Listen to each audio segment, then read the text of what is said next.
Hey guys, today I'm going to show you how to log into your Google Classroom using your own home computer so that everybody can access the things that I assign in Google Classroom.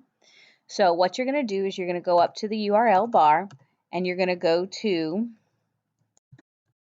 classroom.google.com, and that's going to take you into the Google platform.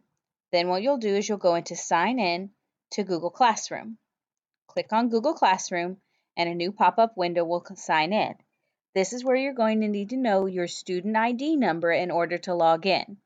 Now, I've already logged in as mine, but if you need to have your Google ID number, please let me know and I can get it to you through Class Dojo so that you can log in.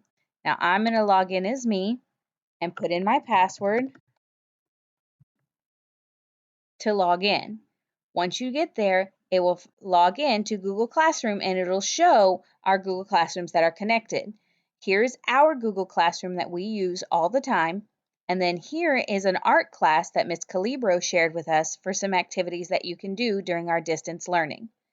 I hope that this helps you log into Google Classroom and it makes it so that you can get to all of the assignments that I want to share with you. Soon, I will have another video to show you how to log into our Canvas course, which is where I'm going to be posting a lot of our remote learning opportunities. I miss you guys a lot. Please work on all the assignments that I've made for you. I love the work that I've seen so far. You guys have a great day.